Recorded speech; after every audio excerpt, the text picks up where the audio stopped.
नमस्कार, मैं हूं संजय शर्मा। आप देख रहे हैं 4 पीएम न्यूज़ नेटवर्क।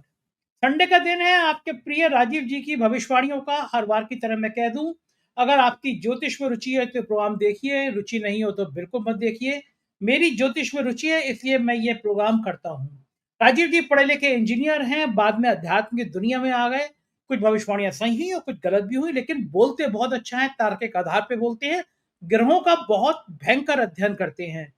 आज जो उन्होंने भविष्यवाणी करी है उसको बताते हुए भी मेरी थोड़ी जान फूक रही है। अमित शाह जी को लेके जाने क्या क्या बोले हैं वो।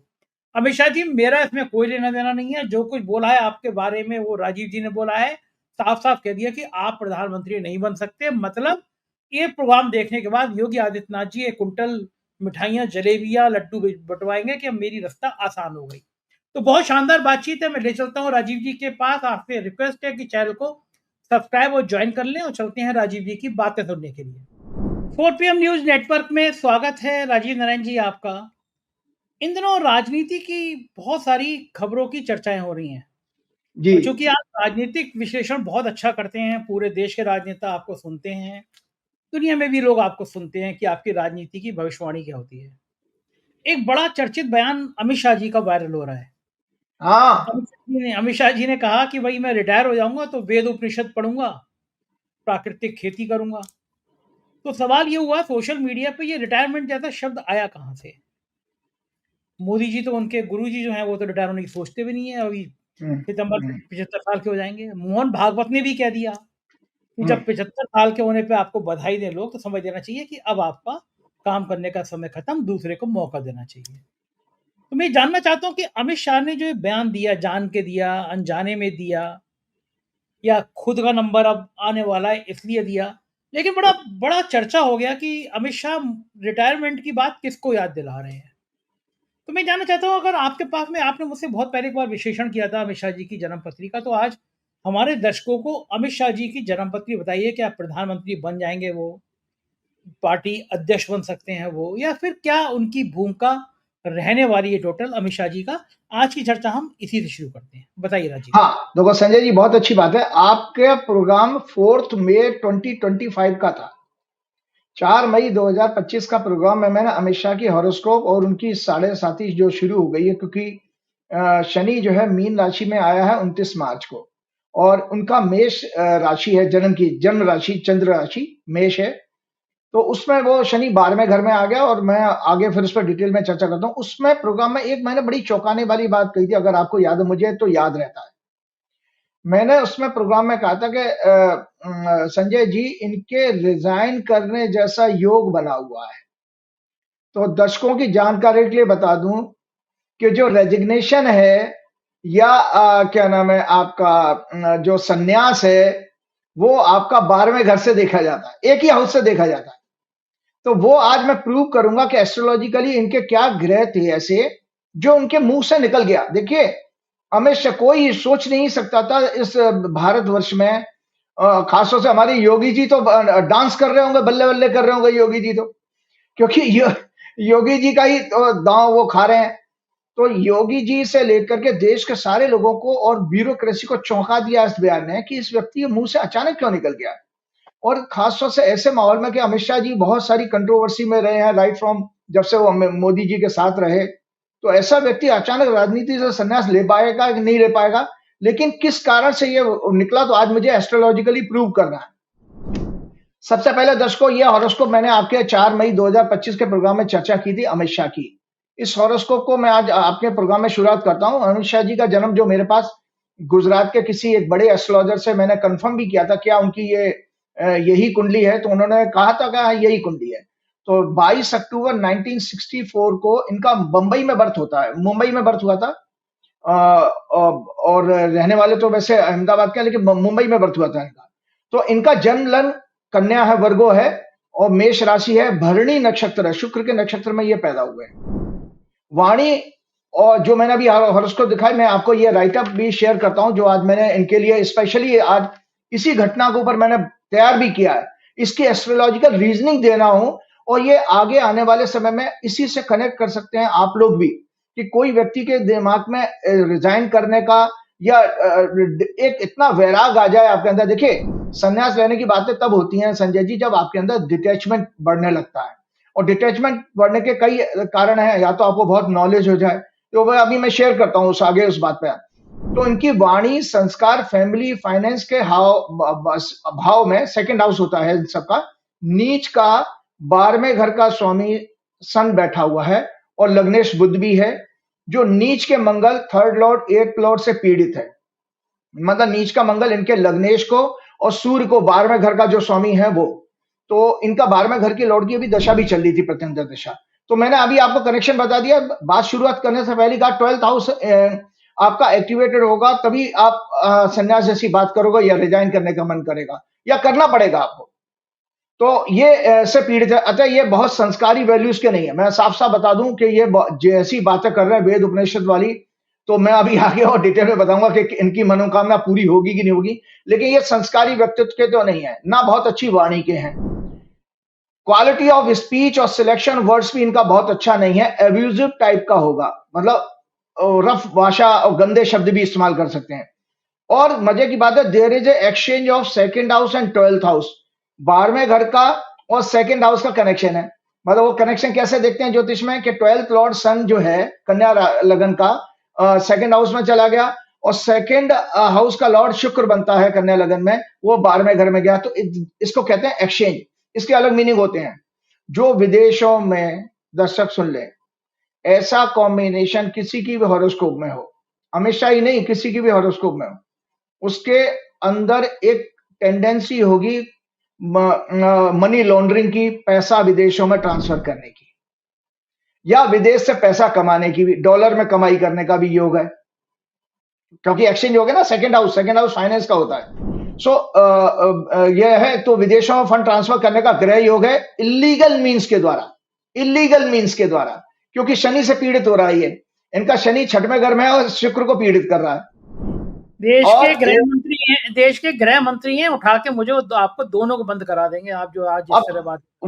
अरे भैया, जो आदमी वेद उपनिषद पढ़ने की बात कर रहा है, तो वो मेरी बात तो समझ जाएगा कि मैं गलत बोल रहा हूँ, सही बोल रहा हूँ। वो ज्योतिष का, उनको बेवकूफ नहीं बना सकते। मैंने पहले भी प्रोग्राम में कहा था, उनको अच्छी खासी एस्ट्रोलॉजी आती है। उन्होंने कई हल्के एस्ट्रोलॉजर को तो टहला देते हैं वो।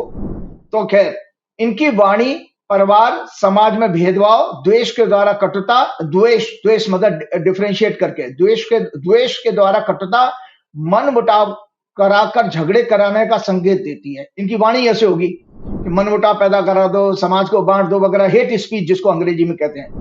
9th हाउस में जुपिटर, इनका 9वें घर में जुपिटर है, जो इनकी जुपिटर की महादशा चली है। संजय जी, 9th हाउस जो मैंने आपको हॉरोस्कोप दिखाई संजय, इनकी अमित शाह जी की, 9th हाउस में जुपिटर है, दर्शकों देख लें। और 9th हाउस होता है हमारा आध्यात्म का। 5th हाउस से आपकी बेसिक एजुकेशन देखी जाती है, हायर एजुकेशन 9th हाउस से देखी जाती है दर्शकों। तो 9th हाउस में हायर एजुकेशन में हाईएस्ट नॉलेज भी कहा गया, आध्यात्म को। तो इनका चूंकि महादशा 9th हाउस से कनेक्शन बना रही है, इसीलिए इनके अंदर एक वेद उपनिषद पढ़ने की एक लालसा पैदा हो रही है, जो उन्होंने इच्छा व्यक्त की है। और जुपिटर अपने आप में सनातन धर्म का सिग्निफिकेटर भी है, तो इसलिए इनके शब्द मुख से ये निकल गए इसकी वजह से। और जुपिटर क्या है? Planet of religion, morality, ethics, wisdom. Rahu Ketu के साथ क्लोज, लेकिन इनके साथ दुर्भाग्य क्या है अमित शाह जी के साथ, इनका ये जुपिटर राहु केतु के साथ क्लोज डिग्री में है। तो इसमें हमने रिसर्च में देखा, अगर क्लोज डिग्री में राहु केतु के साथ कोई प्लेनेट होता है, तो राहु केतु की गुण उसके अंदर ट्रांसफर हो जाता है, टेंडेंसी आ जाती है, तो वो होती है छल कपट। तो ये पाखंड की तरफ लेके जाता है। मतलब अमित शाह जी मैं आपको बता देता हूं कि आपका वेद उपनिषद तो इस जीवन में पढ़ नहीं पाओगे आप, क्योंकि वो तो योग है नहीं, वो तो गुरु चंडाल योग होने के कारण तो नष्ट कमजोर हो रहा है। ठीक है, हाथ में लेके देख लो, वो बात अलग अलग है, पढ़ने का समझ में नहीं आएंगे आपके। तो जीवन भर आपने ऐसे काम किए हैं कि आपको तो धर्म और अध्यात्म का तो मतलब एबीसीडी भी नहीं आती आपको। खैर, जिससे इनके अंदर धर्म का विशुद्ध रूप, मतलब प्योरेस्ट फॉर्म में धर्म और नहीं आ पाएगा, और पाखंड का संकेत दे रहा है। वर्तमान में जुपिटर इनके 10वें घर से गोचर कर रहा है, 10th हाउस में, उसकी महादशा भी चल रही है। इसलिए इनके अंदर वेद उपनिषद पढ़ने की रुचि पैदा हो रही है। ये जुपिटर 12वें भाव रिटायरमेंट के लॉर्ड सन के नक्षत्र में है। मतलब जुपिटर भी सूर्य के नक्षत्र में है जो 12वें घर का स्वामी है। तो 12वां घर मैंने बार बार आपको कहा रिटायरमेंट का होता है। जुपिटर फोर्थ लॉर्ड भी है और फोर्थ हाउस फार्मिंग का होता है। आपको पता है जुपिटर इस कुंडली का चौथे घर का लॉर्ड है और चौथे घर से फार्मिंग देखी जाती है, कृषि। तो देखिए, और जुपिटर होता है प्राकृतिक, जो हमारे वैदिक स्क्रिप्चर्स में जो खेती करने के तरीके बताए गए हैं, मतलब साइंटिफिक तरीका नहीं, जो ऑर्गेनिक फार्मिंग। तो देखिए मजे की बात, बृहस्पति की दशा, फोर्थ लॉर्ड, तो बंदा फार्मिंग की भी बात कर रहा है, मतलब खेती किसानी की बात कर रहा है, धर्म वेद उपनिषद की बात क्यों कर रहा है? ग्रह उससे कहलवा रहे हैं। और ये लिखा सिग्निफाई करता है बर्थ चार्ट में जुपिटर 9th हाउस में, इसलिए इन्हें इन विषयों पर आत्मचिंतन करना पड़ रहा है। 9th हाउस होता है हमारे दर्शकों आत्मचिंतन का। 9th लॉर्ड में 4th लॉर्ड 7th लॉर्ड इनका राजयोग बना रहे हैं। 9th लॉर्ड जो है और 4th लॉर्ड 7th लॉर्ड इनका राजयोग कंफर्म कर रहे हैं। 9th Lord 2nd Lord Venus 12वें घर में, 6th लॉर्ड शनि से पीड़ित है और ये शनि भी नीच के मंगल से पीड़ित है। शनि सूर्य क्लोज डिग्री में है और सन पर पाप और सूर्य के ऊपर मंगल की, नीच के मंगल की दृष्टि है। इसीलिए हृदय से ये बहुत कठोर है, क्योंकि सूर्य जो है हमारे हार्ट का सिग्निफिकेटर होता है, मतलब निर्दयी जिसको कहते हैं, निर्दयी वो तब होता है जब इंसान सूर्य और शनि का या इनका प्रभाव आ जाए, मंगल का। हृदय से कठोर है, जिद्दी किस्म के होने चाहिए, क्रिमिनल टेंडेंसीज के भी हैं का ग्रह प्रभाव इनका इंडिकेट करता है। ग्रह प्रभाव है नहीं है, अब ये अमित शाह खुद चिंतन करें इस बात का। वर्तमान में इनकी प्लेनेटरी दशा जुपिटर शनि और 28 जून 2025 से 28 जून 2025 से, जुलाई का भी जो पिछले हफ्ते ही तो उन्होंने ये कहा दिल्ली के किसी फंक्शन में, 28 जून से चंद्रमा की दशा शुरू हुई है संजय जी, प्रत्यंतर दशा। और चंद्रमा इनका जो है 8वें घर में मेष राशि में, मंगल की राशि में शनि से पीड़ित हो रहा है। शनि से पीड़ित हो रहा है। जिसकी भी कुंडली में दर्शकों, आपको एक रिसर्च का टॉपिक देता हूं, आपकी कुंडली में अगर शनि और चंद्र का इन्फ्लुएंस हो, कनेक्शन किसी रूप में हो पीएसी में, तो आपका माइंड थोड़ा डिप्रेसिव होगा, मतलब डिप्रेशन में जाने की टेंडेंसी होगी। वैराग्य का कारक है, क्योंकि शनि वैराग्य का कारक है और चंद्रमा मन का कारक है। तो मन में वैराग्य आएगा तभी आप रिटायरमेंट लेते हो। छोड़ने का मन करता है ना सब चीजों को, यार भाड़ में जाए कैसे ही। तो ये विड्रॉल्स, जिसको अंग्रेजी में कहते हैं विड्रॉल्स, डिप्रेशन का आपने भी जैसे कभी महसूस किया होगा कि हमारे लो फीलिंग आना शुरू हो जाती है। अगर वो लो फीलिंग आ रही है तो आप देखिए चंद्रमा कहीं पीड़ित तो नहीं हो रहा है, चंद्रमा शनि से, उससे। तो ये इस समय इनका जन्म का चंद्रमा अच्छा, शनि, अगर जन्म के चंद्रमा पीड़ित हो रहा तो आदमी को क्या उपाय करना चाहिए कि अगर मान लीजिए किसी का चंद्रमा पीड़ित हो ही रहा हो, डिप्रेशन आ रहा हो, मन बड़ा उदास हो रहा हो, परेशानी हो रही है, तो क्या करना चाहिए फिर आदमी को? बहुत अच्छी बात आपने कहा है। सबसे बढ़िया मन को, इसको एक एटमॉस्फेयर चेंज करना चाहिए। चंद्रमा ये एक बेसिकली इमोशन का सिग्निफिकेटर है। और डिप्रेशन कब आता है? जैसे लगातार आप किसी चीज को सोच रहे हैं, कोई भी नेगेटिव हो जाए आपका, या कोई चीज किसी भी फॉर्म में नेगेटिव थॉट आए, उस थॉट को बाहर करना आपके लिए, आपके हाथ में है। तो कैसे बाहर हो सकते हैं? या तो कोई गुरु मिल जाए, या आप घूमने चले जाओ, आप माहौल बदल दो। जैसे ही आप अपना एटमॉस्फेयर चेंज करते हो, थॉट्स एकदम चेंज हो जाते हैं। जैसे मान लो घर में बैठे बैठे कमरे में आपको, दर्शकों बहुत अच्छा आपने सवाल दे दिया, मेडिटेशन करने से, एक तो डीप ब्रीदिंग करने से इंप्रूवमेंट आता है, मतलब गहरी गहरी सांस लेने का 20-25 बार, 2-3 बार आप दिन में करते रहिए। तीसरी बात है कि कमरे से बाहर निकल जाइए। जिस पोजीशन में, जिस एरिया में आपको डिप्रेशन आ रहा है, उस एरिया से बाहर निकलिए। जैसे आप बाग बगीचे में चले गए, तो सडनली जैसे ही आपने पेड़ पौधे, हरे पत्ते और ये एनिमल्स, बर्ड्स को देखोगे, तो थॉट्स चेंज हो जाएंगे। और लोगों से डिस्कस कीजिए ज्यादा से ज्यादा। आप जितना अपनी इमोशनल एनर्जी को चैनलाइज कर लोगे, डिस्कशन, पहले के टाइम में हमारी ज्वाइंट फैमिली होती थी, तो हम अपनी बातें किसी से, दादा दादी, नाना नानी, बुआ फूफा, सबसे कह लेते थे, तो आपको वो डिप्रेशन कंट्रोल हो जाता था। कोई इतने सारे काउंसलर आपके मौजूद थे। आज की डेट में, मॉडर्न दुनिया में क्या है, आपके पास काउंसलर अवेलेबल है, आप पैसा खर्च करके काउंसलर के पास जाइए तो आपको हो सकता है। सो इसी का एकमात्र कारण यही है कि आपको माइंड को स्ट्रेंथन करना पड़ेगा और चंद्रमा, मन को मजबूत बनाना पड़ेगा। तो मैंने ये लिखा कि मून 8th हाउस में, मंगल की राशि में, शुक्र के नक्षत्र में है, और 6th हाउस में बैठे शनि, जो कि प्लेनेट ऑफ वैराग्य है, और 12वें हाउस को देख रहा है, वीनस को भी एक्सपेक्ट कर रहा है। इस शनि की तीसरी दृष्टि चंद्रमा पर है। इस तरह के रिटायरमेंट थॉट्स दुख और कष्ट के द्वारा आने का संकेत दे रही है। आपको बता दें तो अमित शाह जी के अंदर अगर ये थॉट आ रहा है, तो ये किसी तरह की सफरिंग या डिसअपॉइंटमेंट की वजह से आ रहा है, उसकी वजह से नहीं आ रहा। मैं दर्शकों एक राइटअप और आपको दिखाना चाहूंगा। देखिए, आपको मैंने लॉजिक दे दिया कि ये इनके अंदर किसी तरह के आने वाले डिसअपॉइंटमेंट से आ रहा है। मतलब जो जैसे आपको निराशा हो रही है ना, मान लीजिए आप अध्यक्ष अपनी मर्जी का नहीं चुनाव कर पा रहे हो, या कोई और चीजें हैं। पहलगाम हमले के बाद में भी जो नैरेटिव बनाने की कोशिश कर रही थी मोदी सरकार, वो फेल हो गया। तो और उसमें डायरेक्ट इन्वॉल्वमेंट अमित शाह जी का था। आप बेशक सत्ता में बैठे रहो बेशर्म बन के, लेकिन आपके अंदर ये फेलियर्स तो आपको आ रहे हैं कि आपका जब कोई भी पॉलिसी सक्सेसफुल ना हो तो एक डिटैचमेंट आना स्वाभाविक है। तो ये मैंने आपको एक राइटअप और दिखाता हूं जिसमें मैंने लॉजिक बताया, जो आप अभी बताया ना डिप्रेशन आने का कारण क्या है। तो ये एक राइटअप ये भी शेयर कीजिएगा, इसको मैं पढ़ के बताता हूं। वैदिक धर्म शास्त्रों के अनुसार आध्यात्मिक जीवन में प्रवेश के लिए वैराग्य, डिटैचमेंट क्या है? यानी माया। माया क्या है? पैसा, पद, पावर, अथॉरिटी, इसका त्याग करना प्रथम स्टेप है। शंकराचार्य जी, आदि शंकराचार्य जी ने आध्यात्मिक जीवन में उन्नति के लिए प्रथम स्टेप जो है आपका डिटैचमेंट बताया, वैराग्य। वैराग्य के बिना दुनिया में ना आज तक कभी किसी को आध्यात्मिक जीवन प्राप्त हुआ, ना होगा आने वाले समय। माया के साथ कभी नहीं हो सकता। मतलब अमित शाह जी इस कुर्सी पे बैठ कर तो कभी नहीं कर सकते हैं। तो और इनका उसका जो हमने ज्योतिष में कारण भी देखा, तो ग्रहों का प्रभाव भी बता देता हूं कि इसके 3 कारण हैं वैराग्य आने के। एस्ट्रोलॉजिकल कॉम्बिनेशन होता है शनि और चंद्रमा का कॉम्बिनेशन, जो कि इनकी कुंडली में है, क्योंकि शनि तीसरी दृष्टि से चंद्रमा को प्रभावित करा। And influence of Mars on it. अगर मंगल भी इसमें जुड़ जाए, मंगल होता है तीव्रता का कारक, पैशन, तो वो उसको तेजी से बढ़ाएगा। तो मंगल नीच का शनि को देख रहा है 8वीं दृष्टि से इनकी कुंडली में, और वो शनि फिर अपनी डिफेक्टिव एनर्जी दे रहा है चंद्रमा को, तो इनके कुंडली में। और चंद्रमा की इनकी प्रचंड दशा 28 जून से शुरू हो ही चुकी है, तो इसलिए अमित शाह के अंदर ये आना स्वाभाविक था। आगे बताता हूं। दूसरा संजय जी एक और है कि अगर आपको बहुत ज्यादा ज्ञान हो जाए, जितने ऋषि मुनि थे जब वो तपस्या करते थे, बहुत सारे उनको वेद उपनिषद इनके ज्ञान हो जाए, तो भी आपके अंदर वैराग्य आ जाएगा। मतलब एक्सट्रीम नॉलेज, एक्सट्रीम डिवोशन, अगर आप जरूरत से ज्यादा भक्ति में चले जाए तो भी वैराग आ जाएगा। जैसे मीराबाई हैं, तुलसीदास हैं, सूरदास हैं, जितने भी बड़े और चैतन्य महाप्रभु हैं, जितने भी बड़े बड़े भक्त हुए हैं, वो भी सब कुछ छोड़ देते हैं भगवान के आगे। तो आपको 3 लॉजिक मैंने बताए, सफरिंग के जरिए आ सकता है।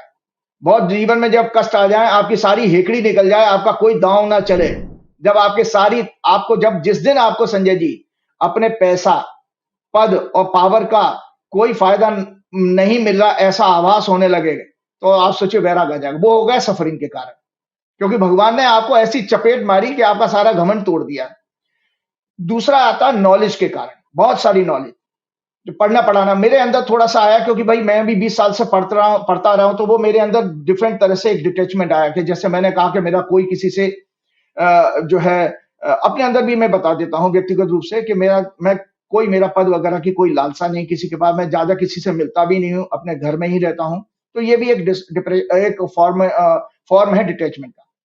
तीसरे है, मैंने आपको बताया कि आपकी डिवोशन, भक्ति के कारण। तो एक्सट्रीम सफरिंग का कॉम्बिनेशन इनकी हॉरोस्कोप में आ रहा है, और सफरिंग किसी फॉर्म में भी हो सकती है संजय जी। आपकी सत्ता का फेलियर, और दूसरा कोई बीमारी अगर आपको अंदर ऐसी आ जाए जहां पर आपको लगे कि आप दवाइयां लंबे समय तक खा रहे हो, तो भी आपको संजय जी फिर आपको परेशानी होने लगे। बोले आप दवाइयां ही खा रहे हो लेकिन बीमारी जड़ से जा नहीं रही है। तो इनकी कुंडली में इस तरह का योग भी है, जो आगे मैं एक्सप्लेन करूंगा।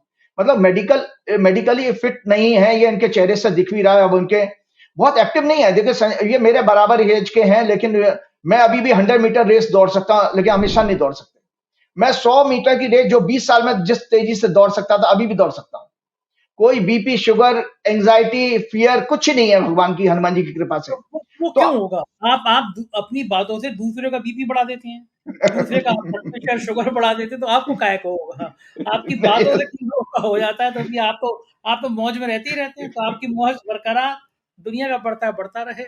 नीरज जी। नहीं, देखो वो इसलिए नहीं होता कि देखिए कोई ईडी आ जाए, सीबी आ जाए, क्या लेके जाएंगे? चाय पी के चले जाएंगे, वो सब पूरा अलमारी वगैरह सब झाड़ झूड़ लेंगे, तो उनको कुछ तो मिलने वाला नहीं है। भैया तो इसलिए वो निशा जी, मैं तो केवल होस्ट हूँ, अगर ईडी वीडी भेजना हो तो उधर भेजिएगा राजीव जी के यहाँ। मेरे तो मैंने पहले ही बताया को ईडी ईडी वगैरह वाले आएंगे, और ईडी के ऑफिसर मेरे घर में आते भी रहते हैं, मैं आपको जानकारी के बता दूं, मेरा संपर्क है। तो अमित शाह जी के हॉरोस्कोप में इस वैराग उत्पन्न होने का कारण सफरिंग है। मैं आपको 10 को बता देता हूं, ये राइटअप है, ये शेयर कर रहा हूं। सफरिंग क्या है? Specially deterioration in physical health, failed governance policies. सूर्य नीच का है ना, तो इनकी पॉलिसीज फेल होने का कारण भी है, और इनको ये कभी भी जीवन में प्रधानमंत्री नहीं बन सकते। आज एक बहुत बड़ा खुलासा बता रहा हूं, इनकी हॉरोस्कोप में ऐसा योग नहीं है कि ये प्रधानमंत्री नहीं बन पाएंगे, तो इसीलिए वो भी इनको उनकी उम्मीदें टूट रही हैं। और होना कल आपके पास उत्तर प्रदेश, मंडे को उत्तर प्रदेश से फोन आएगा कि योगी आदित्यनाथ जी चाय पे बुला रहे हैं आपको। आपने ऐसी बात जी, जरूर अच्छा लगेगा। और योगी जी आपके प्रोग्राम को सुन के सबसे ज्यादा प्रसन्न हो रहे होंगे दुनिया में। हाँ, तो मैं आपको बता दें कि अमित शाह जी के अंदर सफरिंग के कारण ये वैराग की फीलिंग आई है, और अमित शाह जी के हॉरोस्कोप में प्रधानमंत्री बनने का योग नहीं है। ठीक, आगे बढ़ता हूं, क्योंकि इनकी देखो क्योंकि इनकी अंतर्दशा शनि की चल रही है 26 जुलाई से, आने वाली 26 जुलाई से। आज हमारा प्रोग्राम 13 जुलाई का है। 26 जुलाई 2026 तक, सॉरी, अंतर्दशा शनि की चल रही है, 26 जुलाई 2026 तक रहेगी ये शनि की दशा, जो रोग के घर में है। एर्थ लॉर्ड मृत्यु का होता है, एर्थ जो 8वां घर होता है मृत्यु का, एक्सीडेंट, सफरिंग का। उस एर्थ लॉर्ड नीच का है इनकी कुंडली में, उससे शनि पीड़ित हो रहा है, तो इनके जुलाई 2026 तक मतलब बीमारी बढ़ने का योग है, लगातार इनकी सेहत खराब होने का योग आ रहा है। अच्छा, इसके बाद मैं बताऊं, मार्च इनका 64 नवांशा लॉर्ड है, जो हम बीमारी में देखते हैं उसको। ये मेडिकल एस्ट्रोलॉजी की किताब है 10 को, इसमें आप देख लीजिएगा। बीमारी के लिए 3 ग्रहों को हमने रिसर्च में देखा था। 6वें घर का स्वामी, 6वां घर का स्वामी एक क्यूरेबल बीमारी देता है, और 8th हाउस का अगर इन्वॉल्वमेंट आता तो इनक्यूरेबल आती है, जैसे कैंसर जैसी बीमारी जो लंबे समय तक जिसका ट्रीटमेंट होता है। और 64 नवांशा लॉर्ड एक ग्रह है, और एक 22nd दृष्टिकोण लॉर्ड, ये भी बीमारियां देते हैं। वो टेक्निकल बात है, मैं आगे इसलिए उसमें नहीं प्रोग्राम में डिस्कस करूंगा। तो उनका 22nd दृष्टिकोण लॉर्ड सूर्य है इनका, उनकी कुंडली में। 8th लॉर्ड नीच के मंगल की 6th लॉर्ड शनि पर दृष्टि किसी तरह के कैंसरस ग्रोथ का संकेत भी दे रही है। इनकी जीवन में किसी तरह का कैंसरस ग्रोथ का या तो हो चुकी है, होने वाली है, हो जाएगी, वो इस तरह का संकेत भी दे रही है। वीनस और इसकी तुला राशि अत्यंत पीड़ित है, मतलब शुक्र भी पीड़ित है, और शुक्र की एक राशि होती है तुला, जो कि हमारे लोअर एब्डोमेन को इंडिकेट करती है, नाभि से नीचे का पेट, एब्डोमिनल एरिया, प्रोस्टेट और जेनिटल पार्ट की सफरिंग, डिजीज का संकेत मिल रहा है। इनको जरूर होनी चाहिए जीवन में। याद रहे, 12th हाउस से रिटायरमेंट और रेजिग्नेशन देखा जाता है। ये house humiliation, disgrace, jail, hospitalisation, मोक्ष और नाना प्रकार के लॉसेस का, विदेश में कानूनी कार्रवाई का भी होता है 12th हाउस। 12th हाउस क्या होता है दर्शकों, मैं फिर दोबारा बता देता हूं। Retirement, resignation, humiliation, disgrace, jail जाने का भी है, हॉस्पिटलाइजेशन, अस्पताल में भर्ती होने का, ये दोनों काम हो चुके हैं इनके साथ, जेल भी जा चुके हैं और हॉस्पिटल में भी भर्ती रहे हैं। मोक्ष और नाना प्रकार के नुकसान, लॉसेस का होता है। विदेश में कानूनी कार्रवाई हो जाए, अगर जैसे विदेश में कोई केस आपके नाम में आ जाए या आपका नाम उछल जाए, तो अभी इसमें 12th हाउस का रोल आता है। मैंने अपने 4 मई 2025 के प्रोग्राम में कहा था कि इनके रिजाइन करने जैसी स्थिति उत्पन्न हो रही है, और देखिए लगभग उनकी बातें उस तरफ जाए। 29 मार्च 2025 को, जो 29 मई 2035 से और स्ट्रांग हो गई है। 29 मार्च 2025 से इनकी शनि की 7.5 शुरू होती है। 29 मई से, डेट 29 ही आ रही है, 29 मई से संजय जी राहु केतु जब इनके सिंह राशि और कुंभ राशि की एक्सेस में आ गए, जो 6वें 12वें की एक्सेस होती है, और इनका राहु जो है जन्म का जो है 10वें घर में बैठा, तो 10 और 12 का कनेक्शन है, तब भी रिजाइन आता है। आपका 10वां हाउस कर्म का होता है, 12वें से संबंध बने तो लोगों के इस्तीफा देने की नौबत आ जाती है। तो इसीलिए मैंने वो बात कही थी इनके अपने पिछले प्रोग्राम में। और 6th हाउस में है केतु, 12th हाउस से ट्रांजिट कर रहा है, ये लगभग 16 महीने और चलेगा, तो 16 महीने का कष्ट है इनके लिए जीवन में। इनकी शनि की 7.5 29 मार्च 2025 से ऑलरेडी शुरू हो चुकी है। शनि इनके मारक भाव में 7th हाउस से गोचर कर रहा है, मारक हाउस में है शनि इस समय। 23 जुलाई 2025, दर्शक डेट नोट कर लें, 23 जुलाई 2025 से जब मंगल इनके कन्या राशि में प्रवेश करने जा रहा है, इनके लग्न में आएगा, और उस समय से इनका अत्यंत अशुभ समय शुरू हो रहा है। अत्यंत अशुभ समय मतलब बहुत ही डेंजरस समय है आने वाले 23 तारीख से। अमित शाह जी का अष्टमेश लग्न से जा रहा है। मैं कौन सी 23 जुलाई? जुलाई इसी महीने की। अरे बाप रे! मंगल इनके लगन में जा रहा है, 8वां घर। और मैं अमित शाह जी के लिए नहीं कह रहा हूं, लेकिन अगर ऐसा कॉम्बिनेशन तो डेथ लाइक सफरिंग आती है किसी को। लंबी उम्र हो, ऐसी बातें मत करिए आप। सो लंबी उम्र हो। सो और ये इनका लगातार अंतरदशाएं, प्रत्यंतर दशाएं इतनी खराब हैं संजय जी, 23 मार्च 2026 तक चलेंगी। 23 मार्च 2026 तक चलेंगी ये दशाएं। मैंने अपने 25 मई 2025 के प्रोग्राम में, आपके 25 मई के प्रोग्राम, मई के महीने में 2-3 बार इनके बारे में कहा। प्रोग्राम में कहा था कि भारत की कुंडली वृषभ लग्न की और कर्क राशि की है। राहु इस कुंडली में लग्न में है और केतु 7th हाउस में है। 29 मई 2025 से 18 महीने के लिए इंडिया के चार्ट में 4th हाउस और 10th हाउस के एक्सेस में आ गए। ये इंडिया की कुंडली है। इंडिया की कुंडली में ये जो है राहु केतु 4-10 की एक्सेस में आ गए। तो वो जो इंडिया की चार्ट में आप देखें, ये इंडिया के चार्ट में 4-10 एक्सेस में राहु केतु आ चुके हैं। तो ये समय, राहु का अर्थ होता है छल कपट, humiliation, propaganda, false narrative, terrorist activities, bacterial viral disease, natural calamities, violence, protest, below average performance of government, सामाजिक भेदभाव बढ़ना, द्वेष बढ़ना, और नेचुरल कैलेमिटीज बताई दिया, सांप्रदायिक दंगे, टोटल गवर्नेंस फेलियर और प्रॉक्सी वार। ये आपके 4-10 एक्सेस में आते हैं भारत की कुंडली की। अभी दिखाते हुए मैंने कहा ये 18 महीने, दर्शकों सुन लो, का ट्रांजिट मोदी जी, अमित शाह की के लिए, उनकी सरकारों के लिए अत्यंत अशुभ रहेगा। ये 18 महीने का गोचर राहु केतु का मोदी और अमित शाह दोनों के लिए कष्टकारी रहेगा। उनके सभी एसोसिएट्स, उनके जितने भी एसोसिएट्स हैं, अब एसोसिएट्स कौन होते हैं? सहयोगी, जिसको हिंदी में कहते हैं चापलूस ऑफिसर। चुनाव आयोग भी सहयोगी, वो मालूम है, वो भी हाँ यस, वही मैं बता रहा, चापलूस ऑफिसर, ईडी, सीबीआई, चुनाव आयोग, Godi media, corporate house and media cell. आप चापलूस ऑफिसर से आप समझ लो क्या दुर्गति हो रही है। देखिए चीफ जस्टिस, जो एक्स चीफ जस्टिस चंद्रचूड़ की, उनको मकान तक कोई देने के लिए तैयार नहीं है किराए पर। तो ये अब भगवान ने आपको ऐसा ही दंड दिया कि आपने देश की जनता और संविधान के साथ जो अन्याय किया, इसी तरह से दुर्गति होगी इन सभी ऑफिसर्स की। चाहे ये ज्ञानेश कुमार हो, जो अभी अमित शाह के ज्वाइंट सेक्रेटरी होते, अमित शाह का ऑफिसर है ये भाई। ये जो चुनाव आयोग में जाकर के हिकड़ी दे रहा है, वो अमित शाह का ऑफिसर है। आगरा का रहने वाला गुप्ता जी है, ये ज्ञानेश कुमार गुप्ता जी।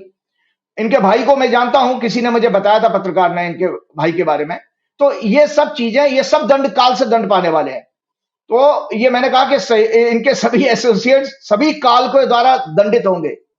काल के द्वारा दंडित होंगे, जैसे चंद्रचूड़ को दंड मिल रहा है। जैसे वो रंजन गोगोई को भी कोई पास बैठाना पसंद नहीं करता, वो राज्यसभा में जाते हैं नहीं जाते भगवान जाने, मिल तो गई, लेकिन कितना अपमान उनका हुआ था। नेचुरल कैलेमिटीज भी आएंगी, landslide, cyclone, flood, damage of farming, air, road, rail accident और डिजीज नाना प्रकार की। वाइब्रेंट गुजरात कहते फिरते हैं। देखिए लगातार पुल गिर रहे हैं वहां पर, जैसे हम बिहार में सुनते थे लगा बारिशों में पुल गिरने की, लेकिन इनके यहां भी होने लगा। हम आते हैं तो राहु शनि की दशा। आपको एक जानकारी मैंने जब इस कुंडली को वेरीफाई किया था, उसके बाद आगे बढ़ता हूं। राहु शनि की दशा इनकी 31 दिसंबर 2008 से शुरू हुई थी। संजय जी पुराने वक्त में लेके जा रहा हूं। 31 अगस्त 2008 से इनकी राहु में शनि की दशा शुरू हुई थी, क्योंकि मैं शनि का बात कर रहा हूं, शनि की अंतर्दशा चल रही है इस समय, और 7 नवंबर 2011 तक रही थी। क्या हुआ था इस दौरान दर्शकों? ये 25 जुलाई 2010 को सीबीआई के द्वारा अरेस्ट होते हैं। इसी पीरियड में दशा सीक्वेंस पकड़ लिया, शनि की दशा थी 2008 से 2011 तक, और 2010 में सीबीआई ने अरेस्ट कर लिया। और शनि क्या है, इनके 12वें घर को देख रहा है, शुक्र को देख रहा है, तो आगे ना 12वें घर जेल जाने का, जेल में रहे। अरेस्ट किया था Sohrabuddin Sheikh fake encounter case में। He got bail on 29 October 2010 को गुजरात हाई कोर्ट से इनको बेल मिली थी, लेकिन इनको डिबार कर दिया गया था, इनको तड़ी पार कर दिया था, गुजरात में नहीं घुस सकते थे। तो 12वां घर जो है बेसिकली देश निकाले का भी होता है, विदेश का होता है ना, आपको आपकी मातृभूमि से, मदर स्टेट से, मदर भूमि इंडिया से कहीं से बाहर निकाल देते, तो 12वां घर जरूर आएगा किसी भी कुंडली में हो। 27 सितंबर 2012 को ये जो है finally he was discharge from the case in, अच्छा 27 सितंबर 2012 तक ये बाहर रहे हैं। क्या नाम है, 2010 में जेल हुई, 2-3 महीने रहे थे, फिर उसके बाद सितंबर 2012 तक ये गुजरात स्टेट में एंटर नहीं कर सकते थे। और उसके बाद ये फाइनली जब मोदी सरकार बनती है केंद्र में 2014 में, तो दिसंबर 2014 में सुप्रीम कोर्ट से वो उनको केस से बरी कर दिया गया। इन अगस्त 2019, अगस्त 2019 में डेट याद करा रहा हूं, ही वॉज ऑपरेटेड फॉर लाइकोमा, गर्दन के पीछे एक गांठ हो गई थी। उस समय इनकी जो प्लेनेटरी दशा थी राहु मून की थी, राहु मून वीनस।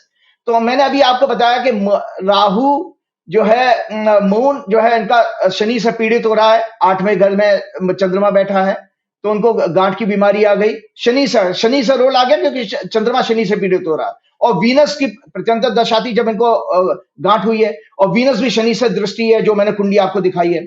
राहु मंगल के नक्षत्र में है और शुक्र मून पर शनि की दृष्टि है। अब 25 जुलाई 2010 को जब ये अरेस्ट हुए थे, मैं ग्रहों का योग बता देता हूं, 25 जुलाई 2010 को जब ये अरेस्ट हुए थे, उस समय शनि कन्या राशि में गोचर कर रहा था, कन्या राशि में था उस समय। कन्या राशि इनका लगन है, और आज भी संजय जी कन्या राशि को देख रहा है। 29 मार्च को कन्या राशि को देख रहा है। जैसे जब वो जेल जाने का योग था, अब वो किसी और फॉर्म में आपको दंड तो देगा शनि, ये निश्चित है। और हमने ये देखा था साढ़े साथी में, शनि अगर पीड़ित हो तो कष्टकारी होती है साढ़े साथी। शनि अगर विशुद्ध है, पाप ग्रहों से मुक्त है, तो आपको उतना कष्ट नहीं देगा। लेकिन अगर इनकी कुंडली में तो शनि भी पीड़ित हो, चंद्रमा भी पीड़ित हो, साढ़े साथी इनके लिए डिस्टर्बिंग होगी। आगे में तो ये उस समय शनि कन्या राशि में था जब ये अरेस्ट हुए थे। इनके लग्न में 8th लॉर्ड मंगल के साथ था, और राहु केतु धनु और मिथुन एक्सिस में थे। वर्तमान में शनि 29 मार्च 2025 से फिर इनके लगन मतलब यानी कन्या राशि को दिख रहा है। अगस्त 2020 को राहु मून वीनस दशा में ये फिर से 1 महीने के लिए एम्स में भर्ती हुए थे। अगस्त 2020 में 1 महीना ऑल इंडिया इंस्टीट्यूट में रहे थे। उस समय भी राहु मून वीनस की दशा थी। फिर वो शनि से ही पीड़ित हो रहा, मून और वीनस। पहलगाम हमले के समय, पहलगाम हमला जब हुआ है, वो एक इनके जीवन में, हालांकि दर्शकों एक मैं माफी चाहता हूं, आपके पिछले प्रोग्राम में 4 मई 2025 को मैं गलती से बोल गया था कि 2019 में अमित शाह होम मिनिस्टर थे। उस समय राजनाथ सिंह जी होम मिनिस्टर थे। मैं अपनी गलती को सुधारता हूं। लेकिन पहलगाम हमला इनके जीवन में एक बड़ा डेंट मार गया है इनकी वर्किंग के ऊपर। तो पहलगाम हमले के समय इनकी ग्रह दशा क्या थी? जुपिटर, शनि और शुक्र। जुपिटर, शनि और शुक्र। 12वां घर मैंने रिपीटेडली आपके प्रोग्राम में, हमेशा प्रोग्राम में बताता हूं, अपमान का होता है, ह्यूमिलेशन का होता है, डिसग्रेस का होता है। मतलब आपकी साख पे बट्टा लगेगा ना, देसी भाषा में कह रहे हैं, तो वो 12वां घर हुआ। तो अभी भी देखिए शनि 12वें घर को देख रहा है, शुक्र 12वें घर में मौजूद है। तो पहलगाम हमले के समय में भी इनके ऊपर जो इनकी इमेज को चोट पहुंची है, वो अब रिपेयर नहीं हो सकती। तो इस तरह के विड्रॉल्स इनके अंदर आना शुरू हुए हैं, जिसके कारण ये रिटायरमेंट की बातें करने लगे हैं। और ये लिखा है, और 12वां घर मैंने कहा, 12th house signify humiliation, loss, disgrace. इनकी जो मैंने इवेंट वेरीफाई की थी संजय जी, वो इनकी मदर की डेथ हुई थी 8 जून 2010 को। इस कुंडली से वेरीफाई कर लिया है। इनकी शादी दिसंबर 1987 में हुई थी, और इनका बेटा पैदा हुआ है 22 सितंबर 1988 को।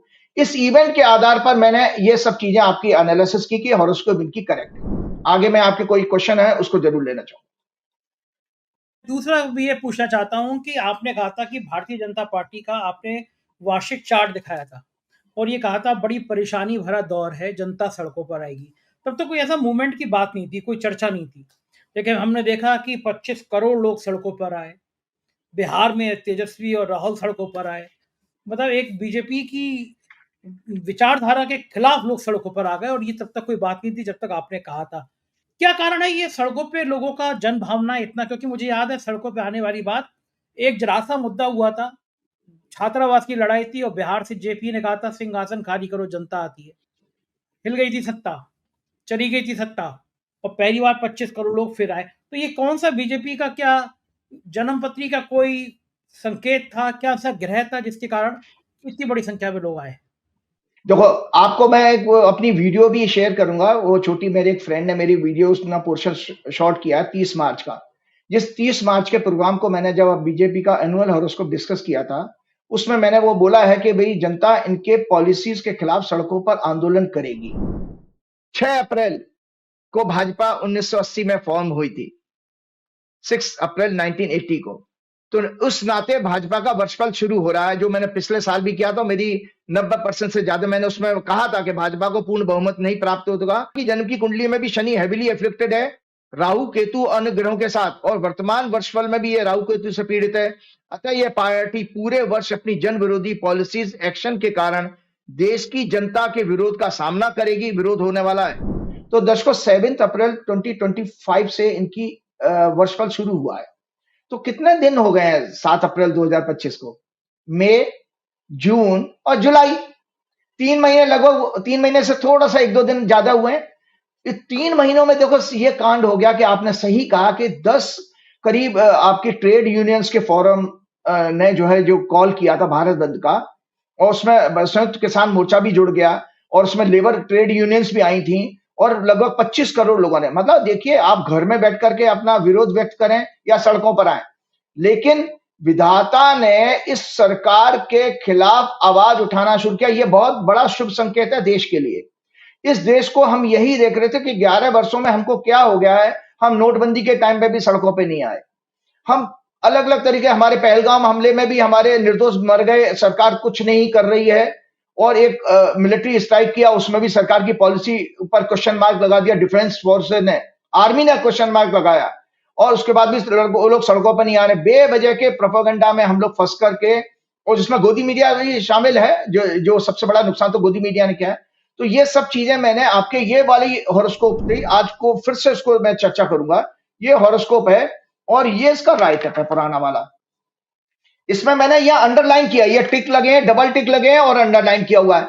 यहां पर लिखा हुआ है इस हॉरोस्कोप में, मैंने लिखा है जब उसके भविष्य मैंने, और ये 30 मार्च ऊपर डेट भी पड़ी हुई है, 30 मार्च का है ये डेट, और इसमें मैंने लिखा है ये पार्टी पूरे वर्ष अपनी जन विरोधी पॉलिसीज एक्शन के कारण देश की जनता के विरोध का सामना करेगी। और आप देखिए वो घटना घट रही है मात्र 90 डेज होने पर ही। तो आज मैं फिर से इसको दोबारा से इसमें आपको बताना चाह रहा हूं।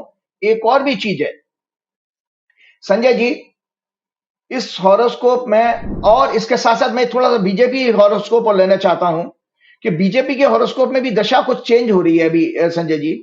इसमें बीजेपी के हॉरोस्कोप 6 अप्रैल 1980, बीजेपी का फॉर्मेशन यह है। बीजेपी के हॉरोस्कोप भी मैं दिखाना चाह रहा हूं संजय जी, इनकी भी एक दशा चेंज हो रही है बीजेपी की, और बीजेपी के लिए भी बहुत खराब समय, बहुत खराब न्यूज आने वाली है अभी। तो वो ये बीजेपी का ये जन्म की कुंडली है दर्शकों, बीजेपी की हॉरोस्कोप 6 अप्रैल 1980, ये राइट अप शेयर कीजिएगा उसमें। मैं इसमें लिखा हुआ है बीजेपी 6 अप्रैल 1980, बीजेपी का फॉर्मेशन मिथुन लग्न और वृश्चिक राशि में हुआ। लग्नेश बुध 9th हाउस में केतु के साथ, कई पाप ग्रहों से पीड़ित, कपट, कपट कहते हैं कॉन्स्पिरेसी, फ्रॉड, बैक स्टैबिंग, पीठ में छुरा भोगना योग बना रहे हैं, इस तरह का योग होता है। वर्तमान में इनकी ग्रह दशा 6 हाउस में प्लेट नीच के चंद्रमा, जो पैरानोइया बीमारी का संकेत दे रहा है कि चल रही है। जो 3rd हाउस से वक्री मंगल से पीड़ित है, जो एजेंसीज का दुरुपयोग करके मीडिया की हत्या करना, विंडिक्टिव माइंडसेट का ग्रह योग बना रहा है। 3rd हाउस में इतने पाप ग्रहों के प्रभाव से ही प्रूव होता है कि इनका media cell campaign always fake data के साथ और सिर्फ फॉल्स प्रोपेगेंडा होगा। ये अपने एलाइज के साथ भी धोखा करेंगे, जो किया भी है। 3rd हाउस नेबरिंग कंट्रीज का और 9th हाउस डिप्लोमेसी का होता है। वो भी हमने इनका फेलियर देख लिया कि किस तरह से हमारे सारे पड़ोसी देशों से इनके संबंध खराब हो चुका। डिप्लोमेसी में क्या हाल है वो आपने देखा। ये 9th हाउस धर्म, धार्मिक संस्थान, नैतिकता, न्याय, डेमोक्रेसी, डेमोक्रेटिक इंस्टीट्यूशन का भी होता है।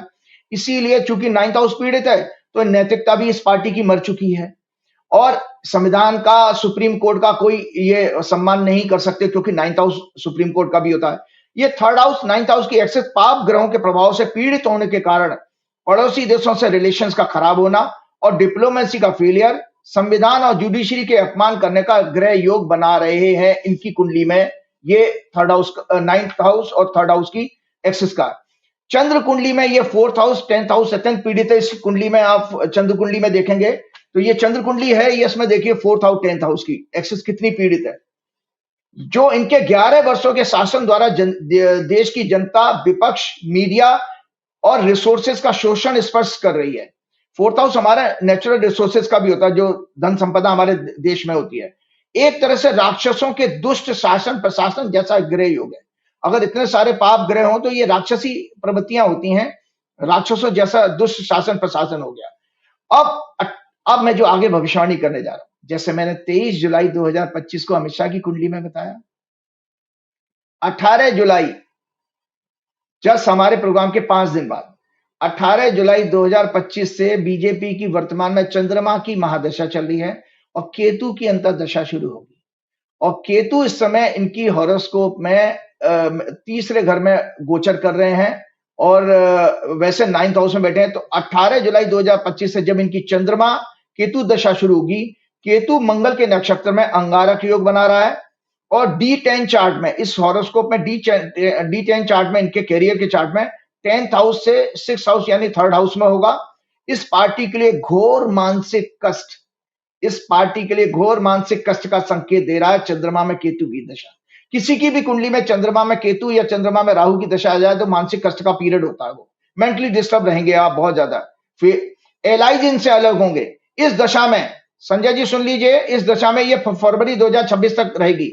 एलाइज के साथ झगड़ा हो जाएगा इनके, एलाइज बिहार में एलाइज हो या कहीं के भी हो चंद्रबाबू नायडू, कारण हालात तैयार हो जाएंगे। जैसा अमित शाह को ग्रहों ने मजबूर करा दिया ना रिटायरमेंट की बात कहने पर, इसी तरह एलाइज भी अलग होंगे इसी दशा में। और मीडिया का दुरुपयोग, फाल्स प्रोपेगेंडा चरम सीमा पर होगा। मतलब ये अपनी दुराचार पाप करने में अभी सीमाएं तोड़ देंगे, क्योंकि वो 3rd हाउस पीड़ित है, 3rd हाउस होता है मीडिया का और प्रोपेगेंडा का। लेकिन इस पार्टी को काल द्वारा दंडित करने का समय भी ये इंडिकेट कर रहा है, जो फरवरी 2026 तक रहेगा।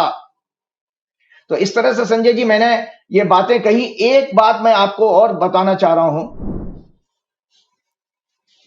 कि गजब बातें कर दी आज आपने। हाँ देखिए एक और चीज है संजय जी, हाँ ये मैंने जब आपको कहा कि ये जो है आप एक राइटअप जरूर शेयर कीजिए। जब मैंने बीजेपी की वर्षफल की जब आप बात कर रहे थे ना, तो हमने सिलसिलेवार एक दर्शकों को मेमोरी के लिए कि मैं अपना डेटा आप मेरे पास आपके पास जा रहा है, उस पर चिंतन भी करें। जैसे पिछले प्रोग्राम में भी कुछ पॉइंट्स मैंने दिए थे आपको चिंतन करने के लिए।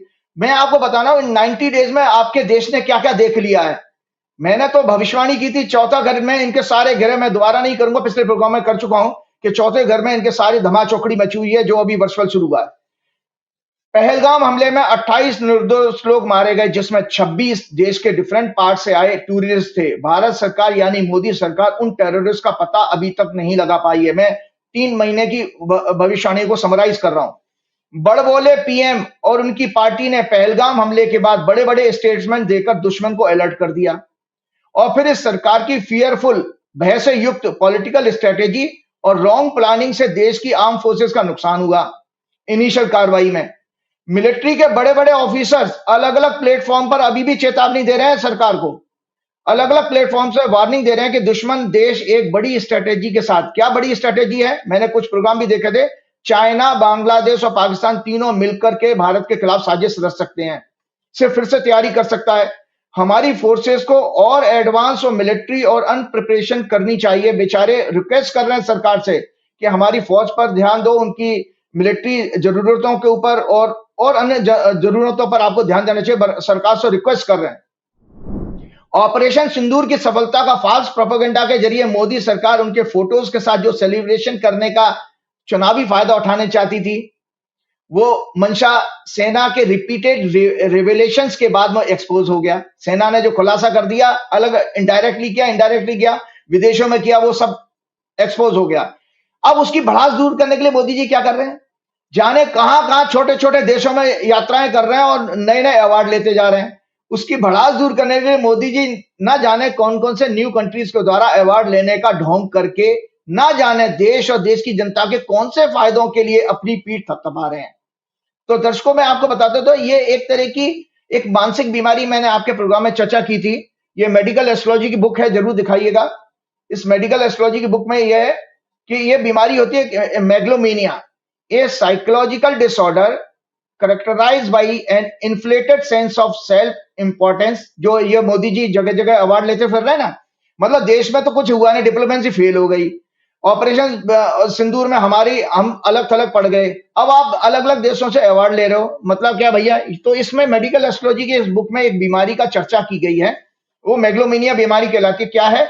इस psychological disorder characterized by an inflated sense of self-importance, delusion or grandeur, and obsessive desire for power or control. People suffering with this disorder often believe that they are superior to others, exaggerated their abilities or achievements, अपने achievement उसको बड़े से बड़ा बखान करते रहते हैं, and seek admiration, और उसका अपनी प्रशंसा कराना चाहते हैं, और dominance is historically been associated with और नार्सिसिस्ट पर्सनैलिटीज, जितने भी नार्सिस्ट हुए हैं उन पर्सनैलिटीज में ये इस तरह के गुण मिलते हैं। The term comes from Greek word root mega, mega का मतलब होता है ग्रेट, एंड मेनिया मतलब मैडनेस। फेल्ड डिप्लोमेसी के कारण भारत ऑपरेशन सिंदूर के बाद विश्व में अलग थलग पड़ गया। किसी भी बड़े देश ने हमारे मिलिट्री एक्शन को सपोर्ट नहीं किया, उल्टा पाकिस्तान ने अपनी सक्सेसफुल डिप्लोमेसी से फाइनेंशियल और military aids and moral support कई देशों से प्राप्त किया। इस्लामिक ऑर्गेनाइजेशन एससीओ समेत ब्रिक्स और अन्य फोरम पर हम पाकिस्तान के टेररिस्ट सपोर्ट को एक्सपोज नहीं कर पाए। आपको एक टाइम्स ऑफ इंडिया का कोट है, मेरा अपना कोट नहीं है। टाइम्स ऑफ इंडिया ने 8 जुलाई का टाइम्स ऑफ इंडिया में लिखा है, उल्टा पाकिस्तान चीफ आपको धमका रहा है। Pakistan chief field marshal general Munir warned that any of future aggression against Pak would be met with a more than reciprocal and deeply hurting। Pakistan डर गया, जैसा मोदी जी का फाल्स नैरेटिव भी फेल हो गया। आप कह रहे हैं पाकिस्तान डर गया, वो तो वो और आपको धमकी दे रहा है। अहमदाबाद, अब ये मैं 90 दिन की आपको समराइज कर रहा हूं संजय जी, भविष्यवाणियां। अहमदाबाद प्लेन क्रैश में 250 से ज्यादा लोगों की डेथ हो गई। गुजरात, वाइब्रेंट गुजरात एक्सपोज हो गया। मोरबी ब्रिज कोलैप्स हुआ था 2022 में, उस समय 135 से लोग ज्यादा मारे गए, 135 लोग मरे थे। पिछले दिनों फिर से एक ब्रिज कोलैप्स हो गया जिसमें 13 लोग मारे गए हैं। अभी देश में जगह जगह बाढ़ आ रही है, जगह जगह फ्लड्स आ रही है, लेकिन मोदी जी टेक्सास में जो बाढ़ आई है उसके लिए ट्वीट कर रहे हैं। टेक्सास में बहुत बड़ी बाढ़ आई है, it was deadliest in US in 100 years, 100 साल में सबसे ज्यादा बड़ी। और अभी तो 2 दिन पहले दिल्ली में भी भूकंप आ गया था। अभी तो टेक्सास में बाढ़ के ये इसमें हुए जानमाल के नुकसान के लिए ये संवेदना व्यक्त करते हुए ये ट्वीट करते हैं, परंतु ये संवेदनहीन मोदी जी अपने देश के हिमाचल, उत्तराखंड और अन्य राज्यों के नुकसान का जायजा लेने के लिए ना तो वहां का विजिट करते हैं और ना वहां पर हुए नुकसान पर संवेदना व्यक्त करने के लिए कोई ट्वीट किया है। आपका अपना देश है, कैसे देश के आप प्रधानमंत्री हो कि आप वहां तक जा रहे हैं? मैंने अपने 30 मार्च 2025 के प्रोग्राम में भाजपा का वर्चुअल डिस्कस करते हुए कहा था कि इस वर्ष पार्टी की जन विरोधी नीतियों के कारण देश की जनता सड़कों पर उतरेगी। 9 जुलाई 2025 को 10 ट्रेड यूनियंस के फोरम, संयुक्त किसान मोर्चा और लेबर ऑर्गेनाइजेशन ने भारत बंद का आयोजन करके ग्रह चाल की भविष्यवाणी को प्रूव किया। कॉर्पोरेट्स और स्टॉक मार्केट, आपको पता ये भी राइटअप है, कॉर्पोरेट और स्टॉक मार्केट के फ्रॉड भी निकल के आ रहे हैं। एक अमेरिका का मैं नाम भूल गया हूं, अमेरिका की किसी फंड हाउस ने वहां की कोर्ट में किया कि मैंने भारत से $1 बिलियन कमाया है। वो बेसिकली इंडेक्स को मूव करा करके, मतलब सरेआम हमारे कॉमन मैन का पैसा मारा जा रहा है। ये बड़े पैसे वाले लोग इंडेक्स को चलाते हैं।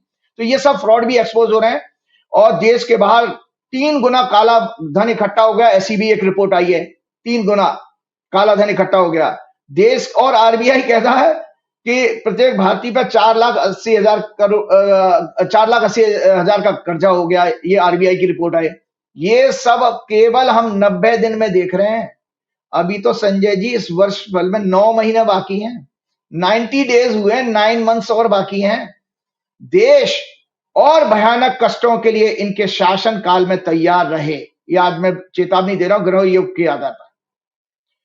जाते जाते ये देश, उसके रिसोर्सेज, गवर्नमेंट सिस्टम और समाज का बहुत बड़ा नुकसान करके विदा होंगे इस देश से। चलते चलते एक और हॉरोस्कोप मैं आज लेना चाहूंगा क्योंकि मैंने उस पर एक काम किया था, वो है इलेक्शन कमीशन ऑफ इंडिया की। ये दर्शकों इलेक्शन कमीशन ऑफ इंडिया की हॉरोस्कोप है। ये आप अपने प्रोग्राम में दिखाइएगा। ये इलेक्शन कमीशन ऑफ इंडिया की हॉरोस्कोप है। इसको आज मैं चर्चा करूं। Election commission of India 25 January 1950 को फॉर्म हुआ था। 00 आवर 1 मिनट का दिल्ली का बर्थ है। तुला लगन की कुंडली है। थर्ड हाउस में मरकरी।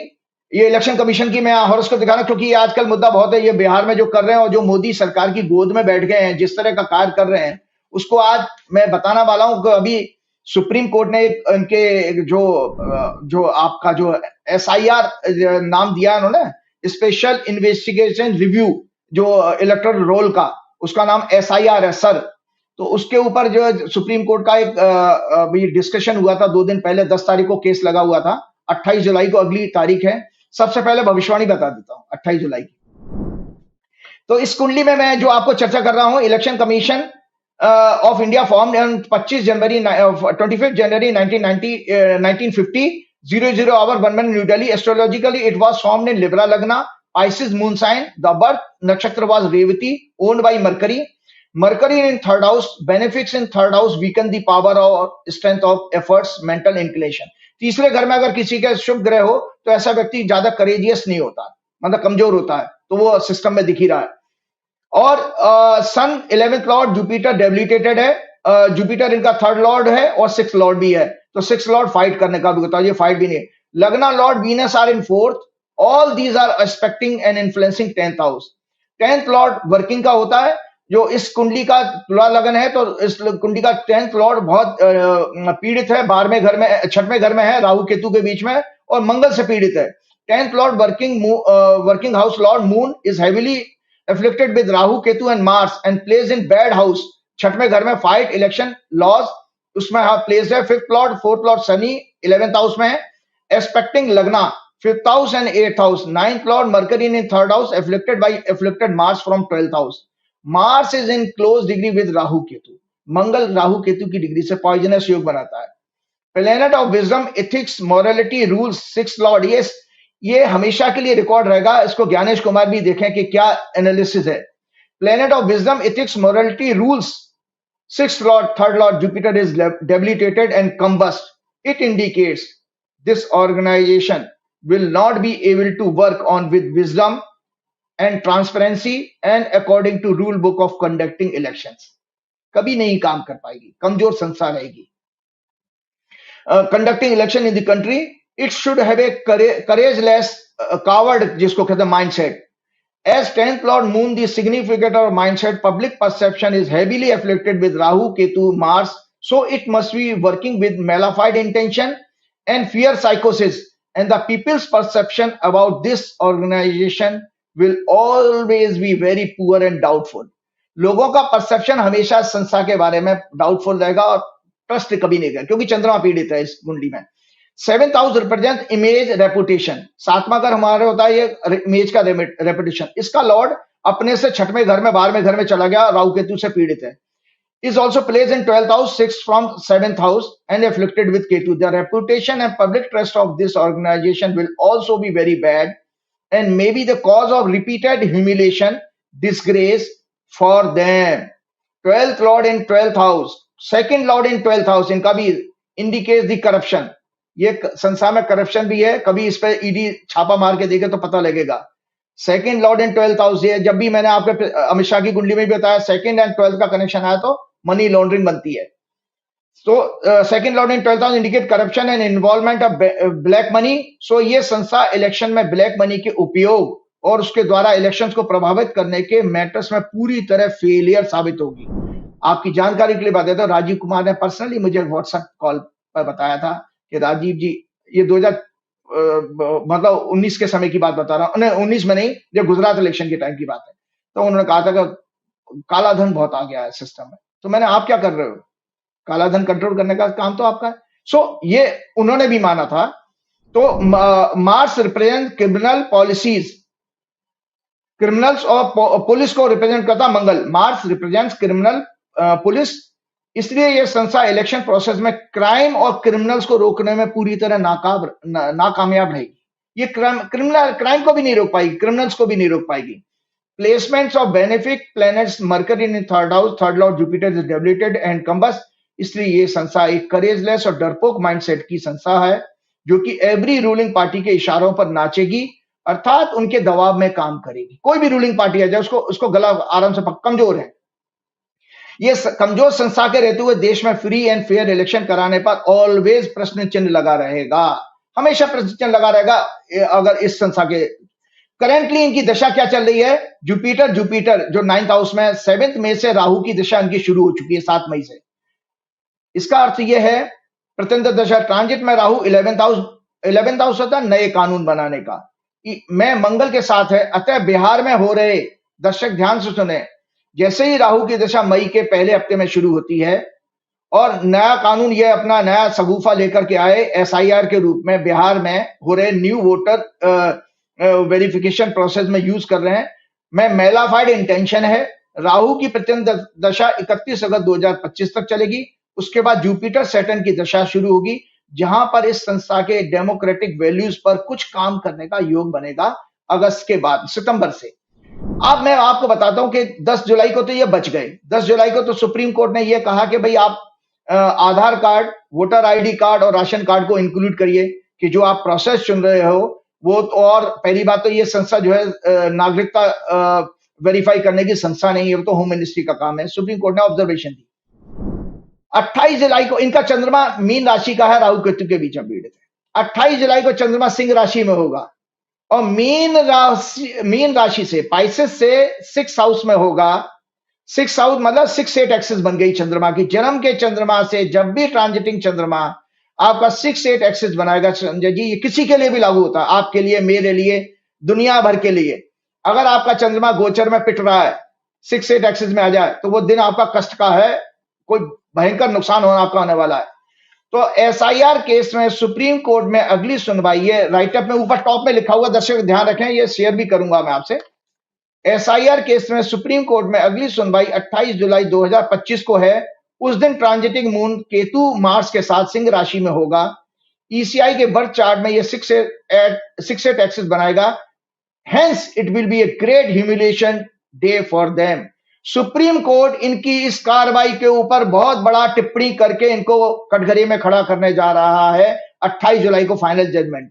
सो ये मेरा क्या नाम है, आपको बता रहा हूं कि ये मैंने आपके लिए भविष्यवाणी कर दी कि सुप्रीम कोर्ट इनके लिए बहुत बहुत बड़ा नुकसान करने जा रहा है। चलते चलते थोड़ी सी एक मॉरल और सब्जेक्ट्स को मतलब लाइटर साइड में, जो समाज के लिए हम क्या कर रहे हैं। तो मैंने आपके पास ममदानी की हॉरोस्कोप डिस्कस की थी। ममदानी की हॉरोस्कोप डिस्कस करते समय उस दिन मैंने एक छोटा सा 5 मिनट लूंगा मैंने एक टॉपिक छोड़ दिया था कि एक दुनिया भर में आज जो लीडरशिप हम देख रहे हैं, पागल पुतिन है, पागल नेतन्याहू है, पागल आपका ट्रंप है, और अब तो ट्रंप का और एलन मस्क का इतना झगड़ा बढ़ गया कि वो नई पार्टी बनाने जा रहे हैं। और यहां पर भी हमारे मोदी जी के ऊपर भी प्रश्न चिन्ह लगते रहते हैं। कोई दुनिया में आज के यूथ को मोटिवेट करने वाला लीडर नहीं है, तो कौन है मोटिवेट करने वाले लीडर? तो मैं आपको आपके प्रोग्राम में मैंने शेयर किया था, एस्ट्रोलॉजिकल कॉम्बिनेशन बताए थे कि अगर किसी की हॉरोस्कोप में डिग्निटी का कॉम्बिनेशन होता है, अगर सूर्य जो है आपका गवर्नमेंट और पॉलिटिक्स का सिग्निफिकेटर है और जुपिटर विजडम का और मोरल और एथिक्स का है, अगर इनका कॉम्बिनेशन आते हैं तो ऐसा व्यक्ति डिग्निफाई जो है, और या 9th हाउस का लॉर्ड हो, 9th हाउस का लॉर्ड अगर इन्फ्लुएंस करे सूर्य को या जुपिटर इन्फ्लुएंस करे तो ऐसे लीडर डिग्निफाई होते हैं और वो वास्तव में समाज के लिए सच्चे रूप में भला करने की बात करेंगे। तो एक राइटअप में आपके साथ से आज पूरे वर्ल्ड में यंग जनरेशन को इंस्पायर करके मोटिवेट करने वाले लीडर्स क्यों खत्म होते जा रहे हैं, इस पर हमें चिंतन करना चाहिए। हम में से ज्यादातर लोग रूटीन लाइफ पर ही फोकस करते हैं, जैसे waking up, getting dressed, eating breakfast, driving to work और class, working to earn a living, coming home and repeating the same cycle the following day.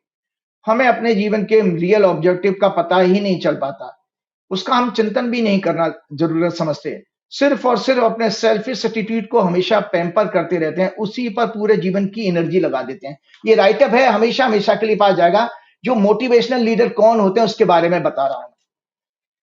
हमें रामायण अपने धर्म शास्त्रों के विजन से प्रेरणा लेनी चाहिए, जो बताते हैं लोअर विजन क्या होता है, लोएस्ट विजन क्या होता है। स्वार्थ आहार मतलब फूड, निद्रा मतलब शेल्टर, मैथुन मतलब कंफर्ट्स, एंजॉयमेंट। इसे एनिमल लिविंग कहा गया है क्योंकि एनिमल भी यही करते हैं और वो भी हम भी करते, तो हमें उनमें कोई फर्क नहीं रहा। हाईएस्ट विजन क्या कहा गया है? हाईएस्ट विजन का believe in the service of humanity, believe in the services of humanity is called highest vision. The attitude of only love and service to everyone without hatred and discrimination is known as highest vision. True leaders have the courage to confront this type of meaning of existence. They have the courage to live in a manner that offers meaning to others. They inspire hope in others. They regularly enter within their own hearts and soul, engage in self analysis. मतलब regular level पर ऐसे लोग चिंतन करते हैं और connect with the spiritual forces with in. उनकी ये आंतरिक शक्ति ही वर्च्यूज, पावर और लाइफ का सोर्स होती है. वर्ल्ड के सभी बिग लीडर, आज नहीं, आज से 1000 साल पहले भी जो हुए हैं, उनके अंदर इस तरह के गुण होंगे. उनका मानना है service before self, service before self was the key to a full and rewarding life. It is by serving others that we earn the right to lead them. We may act as leader, but we must be servant to lead meaningfully. So vision arise alone can lead to a modern youth and generation. Only those with the foresight to anticipate future needs can be true guides to others. Intelligence is prerequisite without which foresightedness is not possible. A vision provides direction and the incentive to reach the goal. A visionary leader possesses clarity of purpose and a long-term perspective. His wisdom-empowered decision benefits the community, society, and the world. They face difficulties head-on, devising solutions without succumbing to setbacks. They are exceptional motivators with unending zest for life and desire to live and handle challenges. They inspire confidence in others.